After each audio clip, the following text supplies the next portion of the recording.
جنگ کا سلسلہ چل نکلا تو ہمیں بھی جانا پڑے گا، ہماری جان اور مال کے اوپر بھی آنچ آئے گی. تو جتنی ایون ان دی بڑھ، اس سے تو بہتر ہے کہ اس کو یہیں پر ختم کرو. اس اعتبار سے ویسے بھی کچھ انسانی فطرت ایسی ہوتی ہے، کچھ نیک سرشت لوگ بھی ہوتے ہیں کہ آخر اس سے کیا فائدہ نکلے گا. ابھی کوئی خاص جو ہے قریش کی طرف سے تو اقدام ہوا نہیں تھا، ہم آگے بڑھ کر جو ہے یہ جو بات اقدام کر رہے ہیں تو آخر اس کا فائدہ کیا ہے. تو یہ اس قسم کی باتیں اس وقت کہی گئی. ان فریقا من المؤمنین لکارہون، اب یہ مومنین ان میں سے اہل نفاق بھی ہو سکتے ہیں اور سادہ لوگ اور نیک دل جو مسلمان ہیں وہ بھی ہو سکتے ہیں. یجادلونک فی الحق بعد ما تبین کانما یساقون الی الموت وهم ینظرون، اور وہ جھگڑ رہے تھے آپ سے حق کے معاملے میں جبکہ بات ان پر بالکل واضح ہو چکی تھی. یہ دوسری آیت میرے نزدیک جو دوسری مشاورت ہوئی ہے مقام صفرا پر، اس سے متعلق ہے. وہ یہ کہ وہاں سے جب مکے سے آپ چلے ہیں تو اس وقت کسی لشکر وغیرہ کی کوئی اطلاع نہ آپ کو تھی اور نہ اس کا کوئی گمان تھا. وہ تو ایسے ہی تھا جیسے پہلے 8 مرتبہ جو ہے وہ جو ایکسکرشنز جو ہوئی تھی، جس طریقے کی مہمات بھیجی گئی تھی، یہ اسی طرح کی ایک مہم ہے. لیکن یہ ہے کہ آگے چل کر جب آپ کچھ دور چل نکل کے آ گئے تھے، یہاں آ کر جو ہے آپ کو وحی بھی آ گئی اور اطلاعات بھی مل گئی کہ صورتحال وہ ہو چکی ہے. ایک طرف نخلا سے روتے پیٹتے لوگ پہنچ گئے وہاں، دوسری طرف یہ کہ ادھر سے ابو سفیان کا جو ہے ایلچی پہنچ گیا تختہ چلاتا ہوا، اور 1000 کا لشکر لے کر ابو جہل نکل پڑا ہے بدر کی طرف. اب وہ بدر کی طرف آ رہا ہے، ادھر سے قافلہ بدر کی طرف آ رہا ہے شمال سے.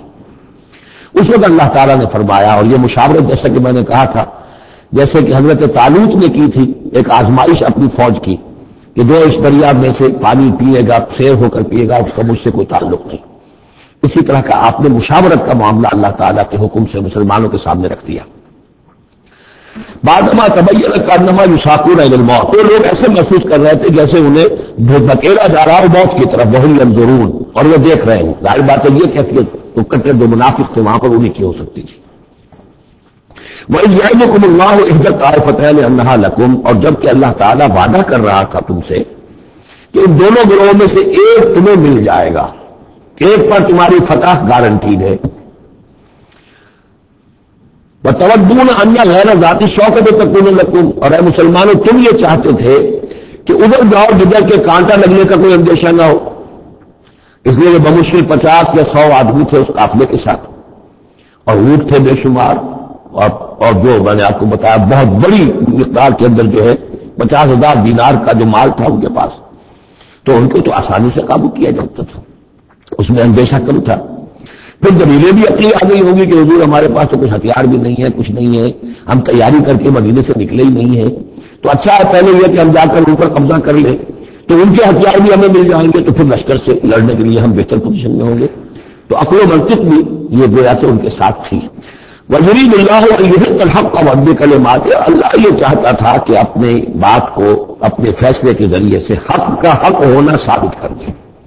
وَيَقْطَعَ دَابِرَ الْكَافِرِينَ، اور کافروں کی جڑ کاٹ دے.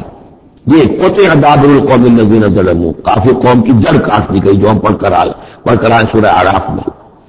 اللہ کا ارادہ یہ تھا اگر عام جو دنیا کی قواعد و ضوابط ہیں، فزیکل لاز ہیں، اس کے تحت یہ ہوتا تو اتنی بڑی بات ہی نہ ہوتی. اسے یوم الفرقان بنانا تھا کہ نمایاں ہو جائے کہ اللہ کس کے ساتھ ہے، حق کدھر ہے. اور یہ اسی وقت ہو سکتا تھا جب یہ کنٹراسٹ برقرار رہتا کہ بے سر و سامان 313 گئے ہیں اور کیل کانٹے سے 1000 کے ساتھ ان کا مقابلہ ہوا ہے اور پھر انہیں اللہ نے فتح دی. لہذا اللہ کی مرضی کچھ اور تھی. یرید اللہ ان یحق الحق بکلماتہ ویقطع دابر الکافرین، اللہ چاہتا تھا کہ اپنی باتوں کے ذریعے سے حق کا حق ہونا ثابت کر دے اور کافروں کی جڑ کاٹ دے. یہ یحق الحق کا، تاکہ سچا ثابت کر دے حق کو، سچ کو، ویبطل الباطل، اور باطل ثابت کر دے باطل کو، باطل ہونا اس کا ثابت ہو جائے. ولو کرہ المجرمون، خواہ یہ مجرموں کو کتنا ہی ناگوار ہو. استستغیثون ربکم، یاد کرو جب کہ تم اپنے رب سے استغاثہ کر رہے تھے، دعائی دے رہے تھے کہ اللہ ہماری مدد فرما. فاستجاب لکم، تو اللہ نے تمہاری دعا کو قبول کیا تھا. انی ممدکم بألف من الملائکۃ مردفین، کہ میں تمہاری مدد کروں گا 1000 ملائکہ سے جو لگاتار آئیں گے، پے بپے آئیں گے. 1000 کا لشکر آیا ہے نا، تو 1000 فرشتے ہم تمہاری مدد کے لیے بھیج دیں گے. وما جعلہ اللہ الا بشرا، اور اللہ نے اس کو نہیں بنایا مگر تمہارے لیے بشارت، وَلِتَطْمَئِنَّ بِهِ قُلُوبُكُمْ، اور تاکہ تمہارے دل مطمئن ہو جائیں۔ وَمَا النَّصْرُ إِلَّا مِنْ عِنْدِ اللَّهِ، اور مدد تو اللہ کی طرف سے ہوتی ہے، فرشتوں کو بھیجے بغیر بھی وہ مدد کر سکتا ہے، کن فیکون کی شان کے ساتھ وہ جو چاہے کر دے۔ لیکن یہ کہ تمہارا جو اپنا ایک سوچنے کا انداز ہے، بل بنائے طب بشری، تمہاری تسکین کے لیے ہم نے یہ شکل کر دی کہ 1000 دشمن آ رہا ہے تو 1000 فرشتہ تمہاری مدد کے لیے ہم بھیج دیں گے۔